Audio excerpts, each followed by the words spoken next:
now.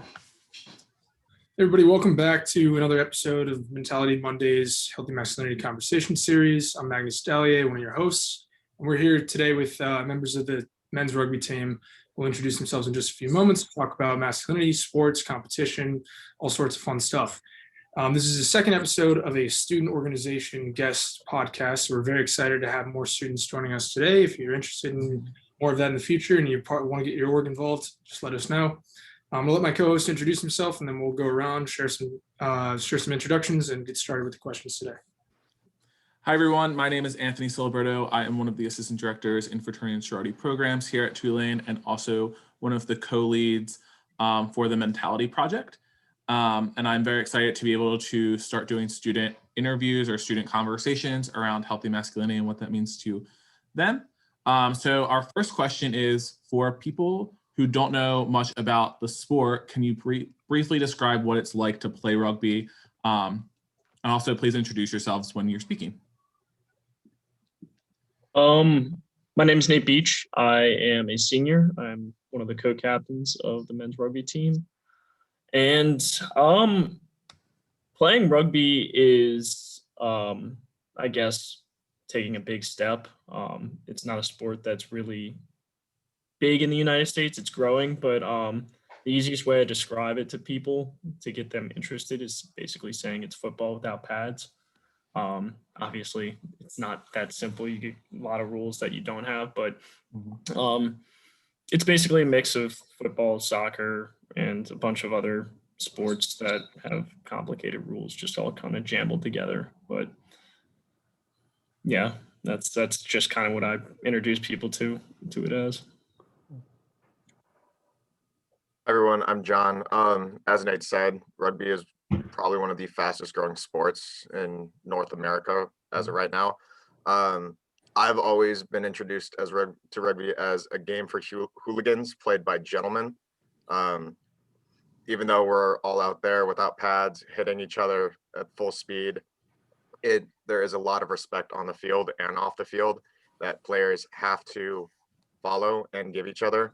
And even though it's like football without pads, there's a lot more to it that just makes the game so much more enjoyable. Hi, my name is Jake. I'm a sophomore on the rugby team, and I think Nate and John summed it up pretty well, both the on-field and off-field aspects.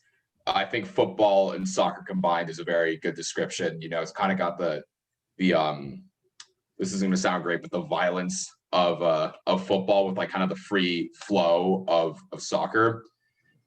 But with that being said, there is a lot of respect in the culture of rugby, and that is something you don't really see in a lot of sports, and it's something I really appreciate about the sport. Awesome. Yeah. Would you all share with us a little bit more about some of the things that you've gotten out of rugby, that you positive things that you might not have expected, and some of the things that you were hoping to get out of it that you haven't yet found, if anything? One of the biggest aspects I've gotten out of the sport in general, I mean, I started playing back freshman year of high school, just as kind of something to do. I was never really expecting to gain anything other than just like, you know, another group of friends to have, just keep me occupied during the week. But I've actually gained a lot of leadership skills from it. I was captain of my high school rugby team. I was president of Tulane's club last year, co-captain now, treasurer for Tulane's team at a certain point.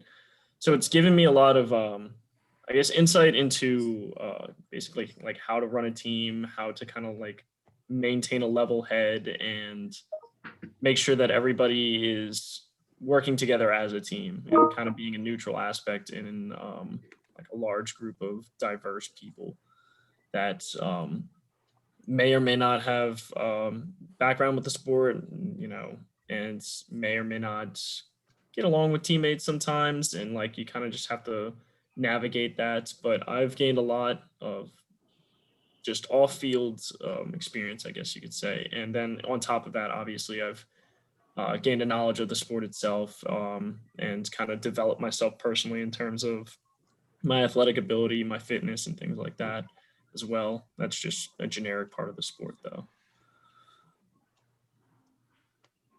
Yeah, I've been on I started playing rugby as soon as I got to Tulane.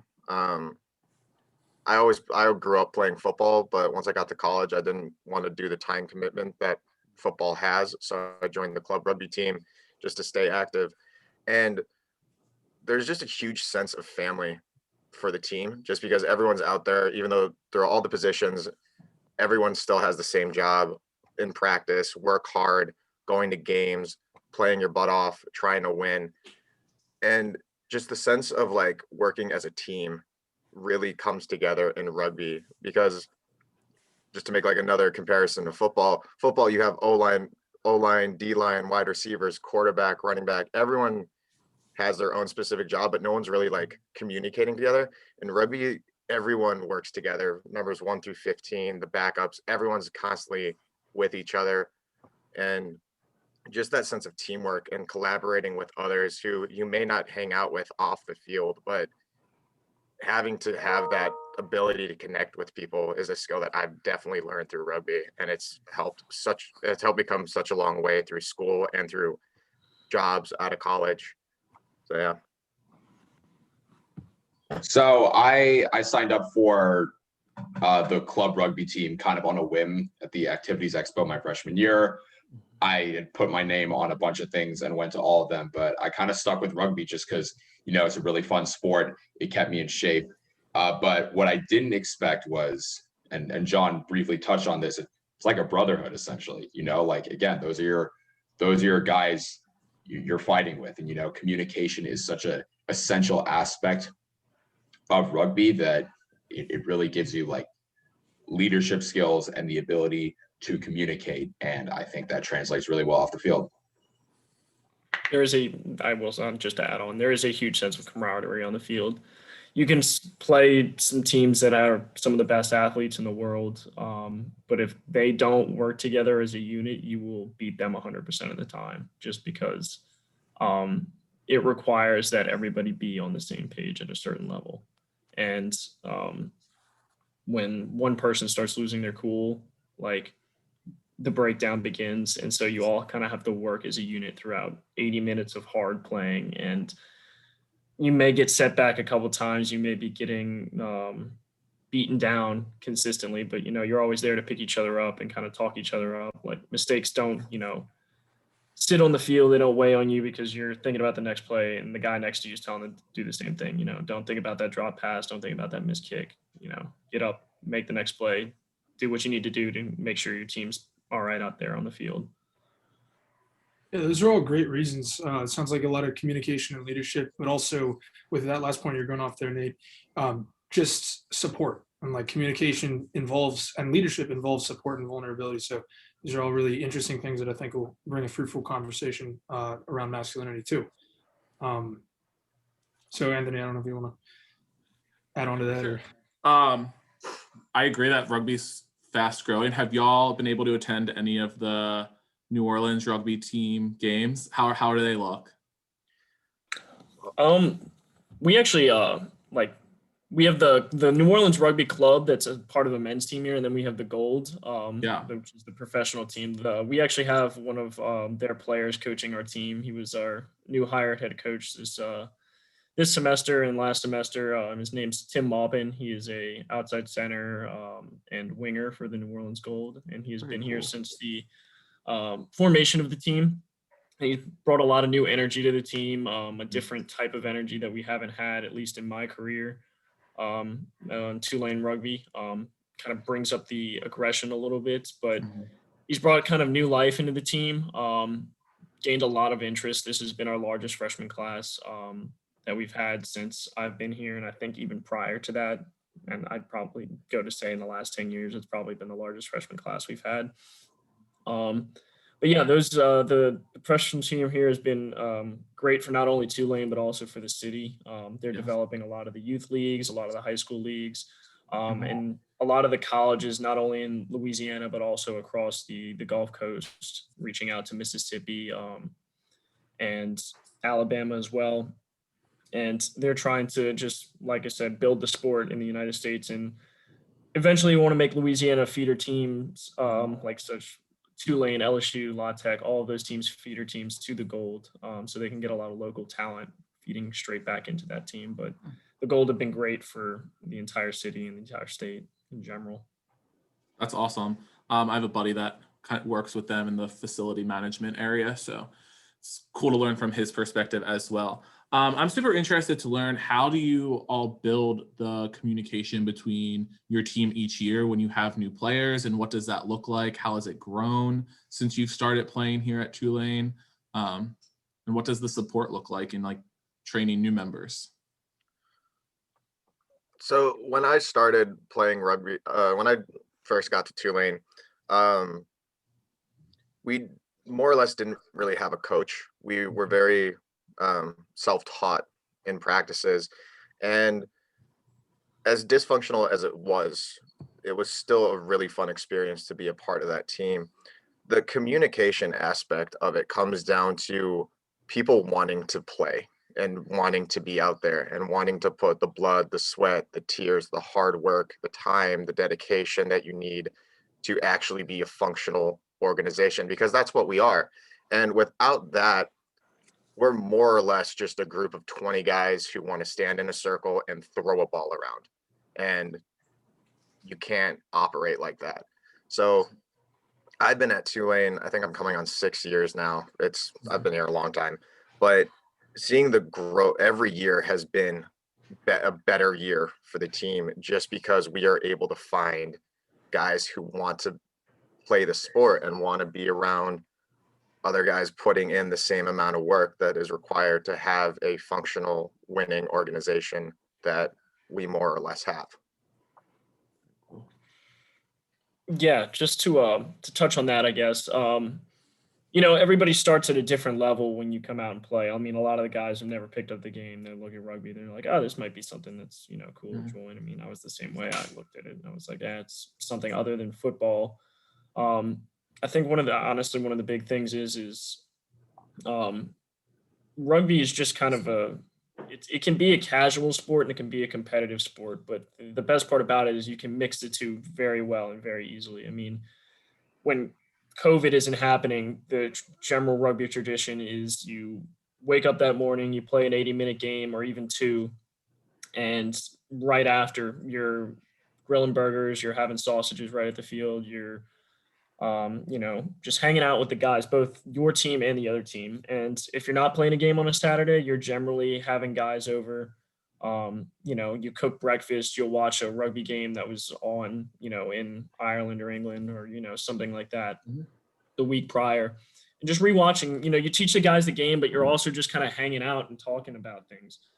You get to know guys, I try to make it a big deal to just learn names the first couple of weeks of practice. And like, especially as a freshman, when you've got somebody calling, you by name, who's, a leader on the team, whether it be a sophomore, junior, senior, somebody else that's above you, that's making an effort to get to know you. It makes you stick around and just makes you realize that they actually do care that you're there, that you are important, and you're not just another body flowing through a system. And to us, every player is important, whether, you get that start or you don't get that start in that game or you don't make the roster. Like, as long as you're showing up to practice and putting in the effort, that's what I care about. That's what I like to see. And it's not just showing up to practice. These kids are putting in, 4 or 5 days a week of working out as well, running, lifting. It's hard work. And so that kind of helps build that communication, because everybody's striving to do their best. And so in order to do your best, you need to communicate with the people around you and get to know the people around you. And that's what I think gets a lot of people to stick around and hang out with us. Awesome. I appreciate that mentality that y'all are instilling in the future of your team. So yeah, Magnus, you want to? Yeah, I mean, it just sounds like a really welcoming, really nurturing environment to have a bunch of friends that are actually genuine about getting to know each other and genuine about that communication, both on and off the field. It's very commendable. So I guess that kind of leads me to the question that I wanted to ask y'all about. What messages or expectations around masculinity do you think influence the sport in a positive way, in a negative way, and which ones might influence sports in general? I mean, for one, right, everybody, I mean, you toss, I was in Walgreens earlier wearing a Tulane rugby shirt, and the guy in front of me goes, "Oh, you play rugby?" And I'm like, "Yeah, I've been playing on Tulane's team." And he goes, I want nothing to do with that sport. It's super intense, and it's like football without pads. I'm always hearing people getting injured, which, everybody thinks rugby is this super intense sport where you're cracking people's skulls open, people are dying on the field. It's super intense, which it is, but it's not as horrible and as dangerous as everybody makes it out to be. Rugby is a very safe sport, but you do have to have some sort of, I guess, idea that you want to do it. You're not going to walk out on a rugby field, get smacked around, and be happy that you went out there. You actually have to put the energy forward and want to go out and hit someone. Because when you're staring someone who's twice your size down and you're saying in your head, I need to tackle this guy or else he's going to score, it's not a fun idea. You've got to want to do that. And so you do have to take it under some of your own accord. And it is a masculine sport. You want to be the best guy out there. You want to be the fastest, the strongest, the most intelligent on the field. You want to be the best player out there. And so I think an idea of it being super masculine is something a good thing for guys to get interested in the sport. But like I said, you don't have to be the most masculine to play the sport. I think it does help drive people to do better. And I think it helps build the sport in a more competitive way. But in that same sense, some of the more casual people might be scared away from that. But there are different teams that play on a certain casual level, which that's kind of where rugby can find this middle ground of you can have anyone from your, lazy person who just wants to come out and get a run on Saturday to your, Division I athlete, professional player that can come out of college or high school, something like that. But I don't really see the negatives of it being too masculine. It's all of what you want to make from it.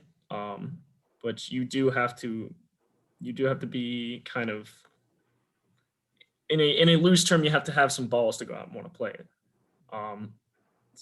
And I respect every single person that comes out and plays on the field or practices with us. And if it isn't for them, it isn't for them. I still commend them for even trying, because even to step foot out on a rugby pitch with another experienced player or make that first tackle, it takes a lot. It takes a lot mentally and it takes a lot physically out of you. So it's a tremendous amount of respect for anybody that gives it a shot. But that's just my opinions on it. And I would say, like, you definitely need to have the right mindset to step on a rugby field and play the sport. Size doesn't matter in rugby. Some of the best players internationally, from New Zealand, South Africa, England, Ireland, they're under 6 foot. The South Africa just won the last World Cup, and the guy who basically led their team to victory, I think he's 5'6", and he's nicknamed the Giant Slayer because he's taken down guys who are 6'4", 6'5", 300 pounds, and he's coming in at a whopping 120. Like, you got to have that mindset. You don't get hurt. Like, you're not going to get hurt like in football because you're going to be diving head first into someone's knee. Yes, that can happen, but in rugby, you're going to get penalized for what we call dangerous play, which is basically how everyone in football gets hurt. If you come out with that strong mentality, you're not going to get hurt. So you definitely do have to have, like, I guess, a masculine, you got to look at it with that right energy, but I wouldn't say that it's just for guys. There's women's teams out there that can definitely put up with the boys. My sister plays the same position as me, and she's a better rugby player than me, solely because she goes out there and she goes 110% for 80 straight minutes. And personally, I can't do that, but she's able to. And she helped lead the women's team to 3 national appearances and 2 national championship wins when she was at Tulane. It's impressive. Very impressive. Yeah, I will also touch on that. The women's team at Tulane has been renowned across the country for being amazing. And yeah, I mean, from a male standpoint, it's absolutely like a masculine sport, but from a female sport, it's also a very feminine sport. I mean, these people, it's all comes down to competitiveness. It's not specific to one gender or one sex. It's all a sport. So when you're talking about a men's rugby team, yeah, you can throw masculinity in there, but I think it comes down to straight competitiveness. And on both sides of the table, both sexes, both, all the genders, it comes down to just you wanting to play a sport and you wanting to be better than the other team. And like John said about the size, I think you have a perfect size comparison right here in this Zoom call. I'm 155 pounds and 6'1", probably one of the smaller guys on the team. And I've been an all conference team member. I've won MVPs of, not only Tulane's team, but also Louisiana Collegiate Rugby Tournament one year. And John, you're probably 6'3", 6'4", 200 pounds, 250 maybe? 250 last time I checked. 250? Okay, yeah. So almost 1.5 of me, but John can take down players like me and I can take down players like John, and Jake is probably right in the middle in between two of us, probably. Yeah. Actually smack dab right in the middle. So probably. Yeah. I mean, one of our starters, he's 5'4" and 110, Jordan, smallest guy out there, and just throwing his body at dudes 3 times his size and taking them down, and then jumping right back up and doing it all over again. I mean, pound for pound, Jordan's probably the strongest guy on the team. Actually, arguably. Yeah. So I like what y'all have had to say about this. And I think that this theme keeps coming up of the mindset, right? That there's a very critical mindset you have to have, no matter how you identify, to be a good rugby player. You have to be ready and you have to be willing. And you have to want to win, which is a very good skill in a lot of different areas. And so one of the things I kind of wanted to ask y'all about is, that mindset definitely sounds critical on the field. How does it influence players off the field? And do you think that sort of spilling over effect, if at all, is beneficial or harmful or something that needs to be changed? What are your thoughts?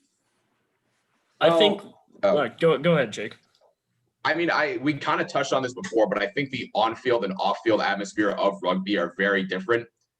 Like, as soon as the game is over, you're like friends again. Yeah, it is like extremely competitive and hard hitting, and they are your enemy for 80 minutes. But after that, it's like you're good, I think rugby culture does a very good job of splitting that. And as competitive as it is at the end of the day, it is a game. And beyond the game, off the field, we're all people. As kumbaya as that sounds.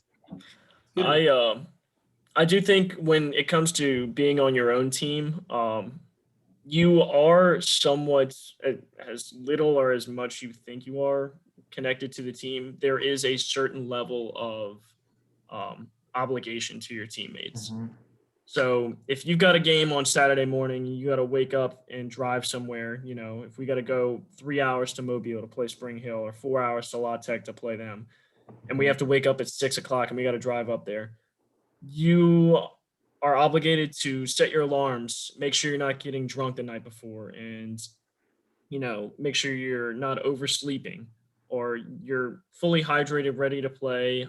You're not sick, from going out the weeks prior, not eating right. You're certain obligated to your teammates to give them the respect that they give you. And so the mentality of wanting to win and wanting to be the best player, I think, should spill over into your daily life. I mean, it even comes down to as simple as something as dieting. I mean, if you want to be the best players on the field, if you want to be the most fit, if you want to be able to run 80 minutes without feeling vomit your guts up at the end of the game, you have to make sure that you're eating healthy, you're drinking enough water. And so instead of going out, having a 6-pack and a burger and fries for dinner, you're doing grilled chicken and rice for 5 days a week. You're doing water, constantly hydrating. You're cutting water with Gatorade, making sure your electrolytes are there.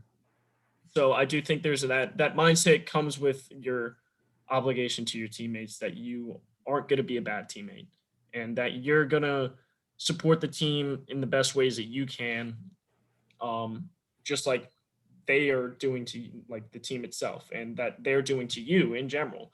And so if someone's supporting you, I feel like you should also give them the support. And whether that means, coaching them up at practice, not when they're having a bad day and not really, running through things correctly, you're not getting angry at them. Or it can be as simple as, just making sure you're showing up to things on time and being there for the team when they need you to be there. Whether that be you're the 23rd man on the roster, you're setting the bench, but when someone goes down on the field and can't come back, like you're ready and we have 100% confidence knowing that you're going to come in and play that position just as well as the guy who went down did. So I think that mindset kind of spills over into just daily life in general for a lot of our teammates. Rugby also teaches you a certain level of, I guess, a certain level of headedness, where during the game of rugby, only the captain is allowed to talk to the referee, unless the referee personally goes up to somebody else to discuss something with them. And if the team doesn't respect that, or if a player doesn't respect that, that player and that team get penalized in the game. I've seen guys get given red cards, which bans them from 3 games immediately for talking back to a ref. And not just at a college level, but also like international levels, where these guys have been born and raised to play rugby. And in the game, yeah, it can get heated really quick, and it can be really easy to lose your cool, but you really just got to think to yourself, is it worth me yelling at the referee and having my team penalized? And then off the field, that kind of goes in the same way. You represent the team constantly on and off the field, whether you're wearing a shirt that has wearing the logo or not. And in life, that's kind of like in life that also goes like professional career. You represent the company you work for in the office and out of the office. You always got to keep that level head no matter what's going on around you. You always got to think about, how does this affect the things that I'm associated with? How would my friends feel about me doing this? Is this something that I really feel the need to react to in such a manner? It takes a lot of discipline to play the sport. I mean, I'm not going to sugarcoat it. Like everyone, I mean, John and Jake in this call both are members of the e-board with me, and they like it's not fun sometimes. You'd much rather some nights wanting to go out with your friends. Obviously, if it was not COVID, you want to go out with your friends. You want to go drink on a Friday night, but most of the time you're staying in, you're doing homework, you're skipping out on the parties that usually would be happening. Going to bed early. Yeah, you're going to bed early. You're going to bed at 9, 10 o'clock. It takes a lot of discipline to tell yourself you want to stay in when everybody else that is out somewhere doing something else, having a normal weekend, when basically Friday and Saturday are work days for you, just in a different sense outside of school. I appreciate y'all talking about like the support aspect and the familial aspects of the team and how y'all are holding each other accountable, and it takes discipline. I'm curious to know, like, do those carry over into like academics and mental health issues as well? Like, are y'all providing support in those areas as well to like promote being good students and, being in a good mind frame? And if not, like, how can Tulane be better at providing you all with the resources needed to support your teammates? Well, I have 2 points for this. From an academic standpoint, both from our e-board, from our head coach, you're a student first. Right. You go to Tulane, you go to a top 50 university to study. Like if we've got practice when you've got class, I don't want you showing up to practice. I want you in class. I want you learning. If you're going to be late to practice for this class, I don't care. I actually just sent something in our group chat today saying, if you're going to show up late to practice because of a legitimate reason like school, tests, quizzes, something like that, homework, I'm totally okay with that. I don't care. Just show up to practice if and when you can. School is your number one priority 100% of the time. And we have always pushed that on the team, and it will always be pushed on the team because you can't be a member of the team if you're failing out of school. Your parents ain't going to let you play rugby. They're not going to let you, they're going to make you pay your own dues if you have to, if you're failing classes or doing poorly in school. And I mean, that's the way I was raised, and I'm sure that's the way a majority of, the students that come to Tulane are. And so I'm assuming that rule applies to almost everybody on our team. So academically, we always push academics first. I mean, that's just how it's going to be. From a mental health standpoint, I can speak of this personally. Ever since I came to Tulane, my freshman year, I was kind of miserable here, to be honest. All my friends went to LSU. I mean, I'm from Louisiana. I'm from New Orleans. So it was kind of hard to break out and meet new people, just because I had always been with the same group of people growing up from nursery to all the way through senior year of high school. And so when I came here, the first thing that I did was went and found a rugby team. And I had known some of the guys just from playing for a men's team in high school that were already on the Tulane team. And that was my core group of people. And I will say that rugby got me through freshman year. That's what I was able 3 days a week when we were having practice to just go and check out for 2 hours and just go and practice, run around, not have to worry about anything like that. But I will say it helped me through a lot of, I guess, internal problems that I was going through. Just it helped me get out a lot of stress between just normal college classes and just the entire changing experience that I was going through and trying to work through all these issues. Rugby was the one stable thing that I could constantly go back to, because it was something I knew it would, and in terms of general, just going out and meeting the same people. Rugby's a family. You go, and whether you play before or not, they treated you all the same. And so when I walked out onto the field, I was just another rugby player. I wasn't oh my God, who's this new freshman kid who's out here? I don't want to get to know him. He's a freshman. I don't care about him. These people made an active, an active effort to try to get to know me and to make sure that I was coming out into practice and wanting to play for the team. And so rugby was kind of my rock, I guess, freshman year. And it really helped me through kind of a rough time in my life. So I think the sport itself and the community it builds really helps a lot of people. And I'm sure Jake and John can also share similar experiences like that. And honestly, if they want to, by all means, I think it's important to let people know how something like this sport can help. I mean, There you go. you want to go first? Yeah, you. Okay.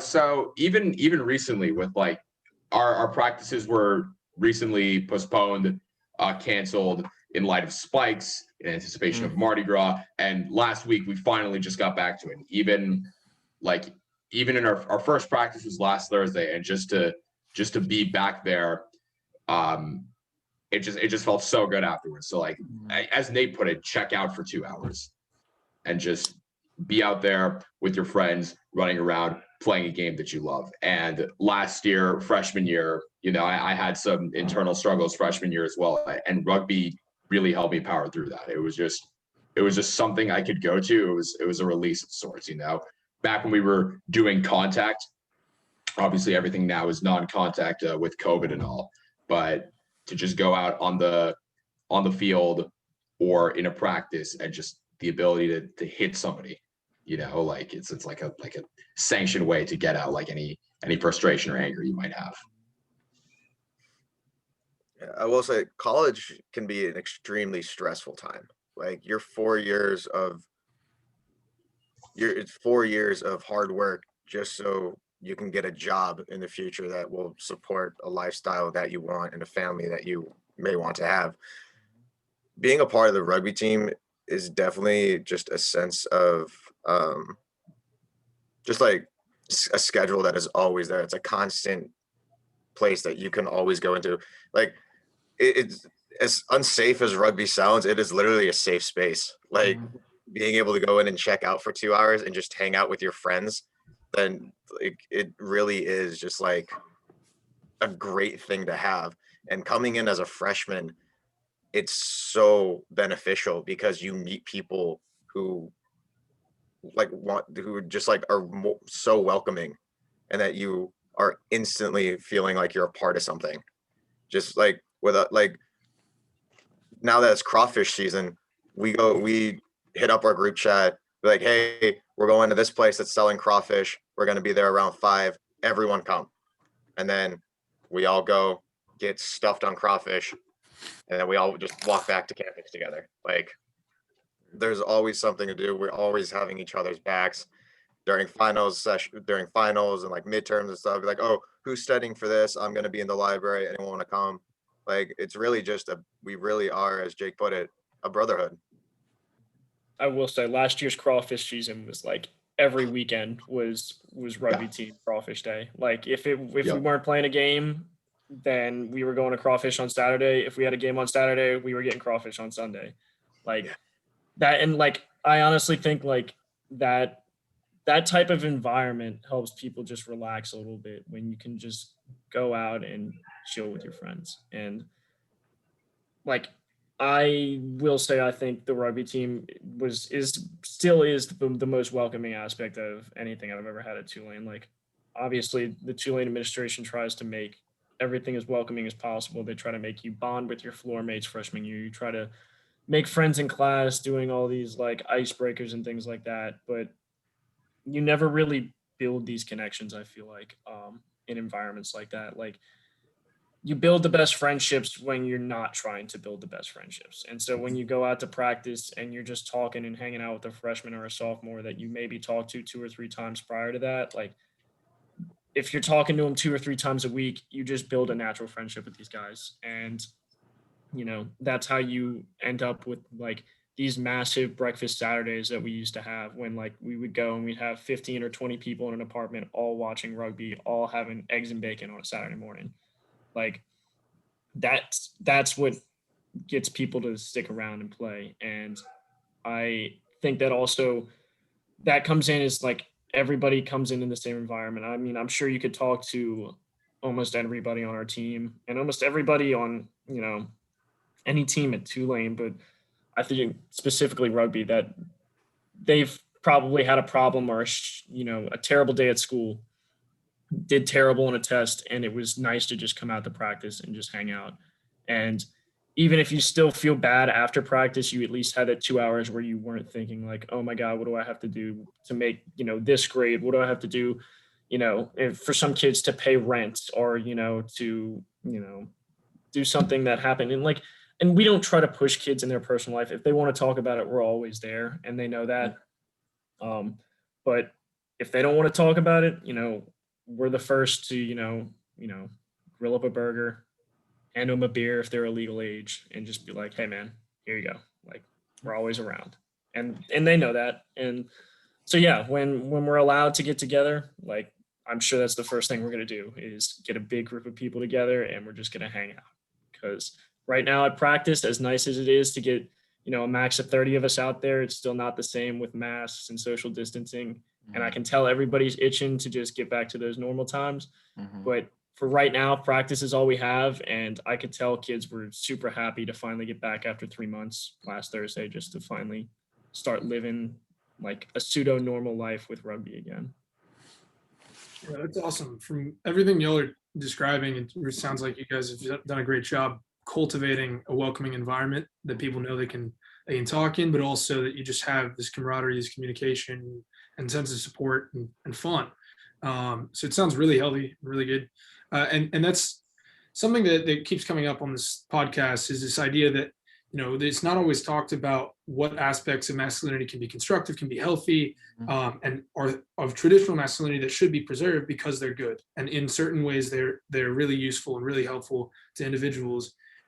And a lot of times these conversations can kind of poo-poo aspects of masculinity without actually providing an alternative. And it sounds like you guys have done an excellent job of really embodying good masculinity, healthy masculinity in a constructive sense on the field and off the field. And I got to commend you on that. That's really something special. And I hope that other students will recognize that. It sounds like they will when they step on the field. So we just have a few more questions for y'all before we wrap up today. So I wanted to ask, what advice or message do you have for Tulane students regarding what we've been talking about today? If you had one takeaway from each of you, love to hear it. Join the rugby team. Yeah, I was gonna say. Of course, join the rugby team is something I would love for y'all to do, because I do think you should experience it for yourself, because obviously what I'm saying, I'm sure sounds basically like propaganda at this point, but I absolutely mean every word that I'm saying. But I do think one of the biggest aspects about just men's health in general is I do think a lot of people that you wouldn't normally guess do go through a lot of things behind the scene. And each and every person has their own way of talking about it or doing something to get out of it, whether that be going to the gym, working out, going to hang out with friends. I think rugby combines all of that. But biggest thing is have a healthy outlet for it. I'm not asking you to spill your guts to every person that you talk to or go to a therapist and spill your guts to him, because a lot of people aren't comfortable with that, and myself included. I don't think I would ever need to do that or ever want to do that. But find a healthy outlet for it. And if that's a sport or, if your therapist is your route, that's all you. But just find something. And if you're going through something, make it known. Don't hold it in. Like, someone's always there to talk about it or do something with you or to help you get through it. And so I think that's my biggest takeaway. And as you know, obviously it's one of those things that I think is a typical stereotype of masculinity is like, don't show your feelings like ever. Like, no, absolutely. As a guy, you should show your feelings, whether that be like, I mean, hell, I show my feelings on and off the field. And I think a lot of those feelings are kind of mixed in with things that are going on in my own life, but also in sort of a competitive nature. And it just kind of meshes together in rugby. So just whatever it is for you, find an outlet for it and make sure it's a healthy one. Don't keep it all bottled up inside.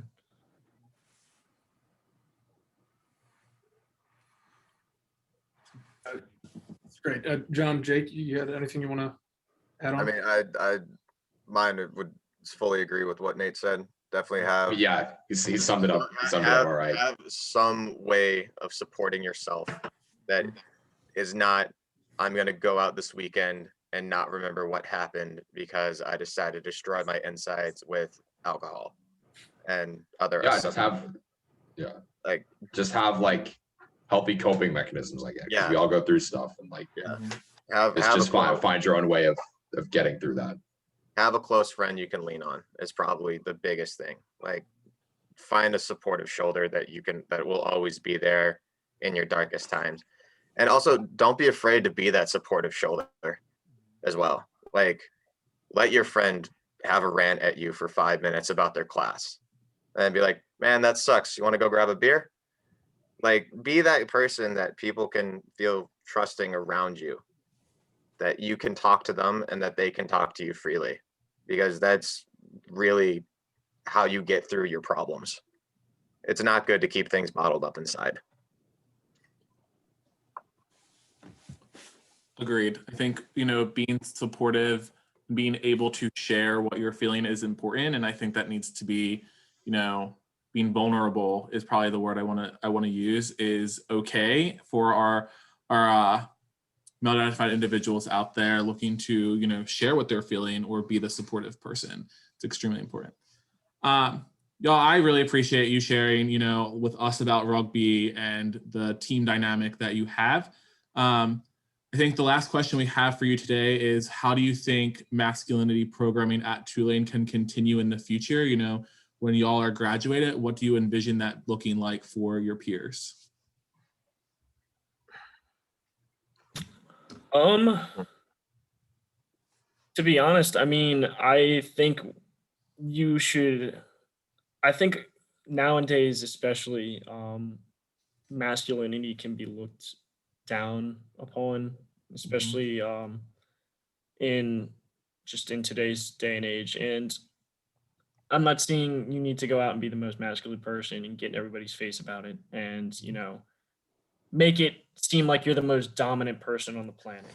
Because, like, let's be honest, you're not going to be. As much as you want to be, you're not going to be. And there's always room for improvement. But I do think that you should be proud of being masculine and wanting to go out and be especially in a sports scenario, being a competitive player and being aggressive and getting in people's face, getting in the other team's face. I mean, as a rugby player, you want to beat the other team into submission. You want to hit them and make them feel that hit and make them get up and be like, I don't want to touch that kid again. That sucked. Let's just get the next 75 minutes of this over with. And you want to pummel them to the dirt. You want to beat those guys 100-0. I think that type of environment can really builds a good character in people if it's in a controlled environment. And So I think you should encourage things like that in the right environment, in like a sports team, or even in an academic scenario. Like, you should strive to be the best person that you can be, the smartest guy in the class, because that's going to make you be a better person overall and get out into society and build a better world for everyone around you. Um, but I do think like masculinity programming, and I think it should be pushed to a certain extent, and you should encourage kids to not be afraid to show that they're a masculine person and an aggressive person. Just don't go over the top with it. I mean, my motto is don't be stupid and don't be an asshole, and if you can stick within those bounds, then you should be doing just fine. You shouldn't be harming anybody's character. You shouldn't be putting anybody else down. Just kind of push your own way. Keep it controlled, keep it in a good environment, all in good jest, to a certain level. you know like I said, you're once it's done, and you get off that field, you're just another normal guy. So that same guy that was screaming at that guy on the other side of the screen, the other team, screaming at your teammate to do something on the field, like, you may seem like you were getting kind of heated, which you probably were, but like, the second you step on that field, you should leave it all there. And you should just be that same welcoming guy, that same smiling face that everybody knows at practice, that sees in class, that sees around campus. That's how it should be. So I think you should push something like that, continue to, I guess, in a way, controlled masculinity, but definitely don't be afraid to show it. I mean, kind of going off that, the term toxic masculinity gets thrown around so much today. And personally, I feel like society is getting to a point where conflict is seen as negative, but that's not the case at all. Like, conflict can be good. It can help you build as a person. It can help you build a stronger relationship with people, with your friends, with your classmates, with your professors. Like, don't be afraid to disagree with somebody. And from personal experience, like, there's times when I'm terrified to say what I want to say to somebody, because I feel that, like, I'm just going to be attacked for having a slightly different opinion.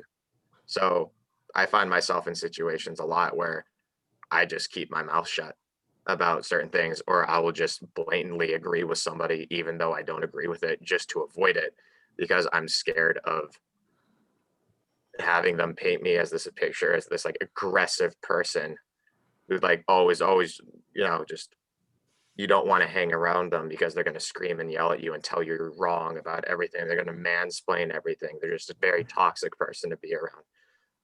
We shouldn't be afraid of that. Like, definitely, like, don't be that toxic person, but we shouldn't be afraid to disagree with each other. And like, that's something that I would really love to see, especially at Tulane, like in the next, like, after I graduate as alumni, is that like people can have open discussions and be constructive with each other through disagreement. Because I, like, personally, like, I just don't really see that happening anymore. It all comes back to respect. Got to respect the person you're talking to, just like you respect the other team. No matter how good or how bad they may seem, or, how, nasty they are to you on the field, you still have a certain level of respect for them, even if you don't agree with what they're doing or agree about how everything is going on. Yeah, I think you should want to have conflict, because in the end, it's going to be a productive conversation, or it should be a productive conversation if you do it correctly. And that can be beneficial for everyone. It can be a learning experience. It can teach people things. I, for one, have had plenty of conflict at Tulane that has made me the person that I am today. And it has probably helped me become more a level-headed individual, which, despite how toxic that may seem in the moment, in the end, it's helping me become a quote unquote less toxic individual. So. Awesome. Jake, I don't know if you had anything else you wanted to add, but I was going to quickly tag on to that. I really respect what both of you all said, and really appreciate you saying that, because I completely agree. I don't think that Tulane and the world in general right now is really that welcoming of respectful disagreement, and it's so essential to becoming a more mature, more well-rounded individual, to understanding different views and being able to integrate them in a useful way takes being able to have a disagreement respectfully, being able to have that conversation with someone without attacking them, but also without fearing that you're going to be attacked because they're willing to respect you too. And I do think that you're right, John, that word toxic is very charged. That's why we opt to use unhealthy more than toxic, because people can be unhealthy at certain states. They're not toxic, they're not poison, they're not ruined and bad altogether. They might be unhealthy in this one situation and start to move more towards a healthy medium, which takes what you're talking about, takes respect, takes discipline, takes being able to communicate freely and have a disagreement in a respectful way. So I appreciate y'all bringing that up.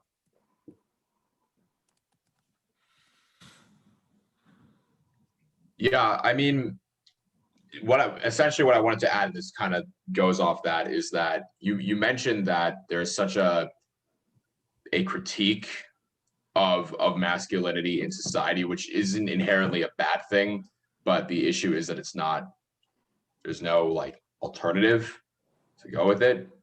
So I guess just provide that. I think that's what y'all are doing.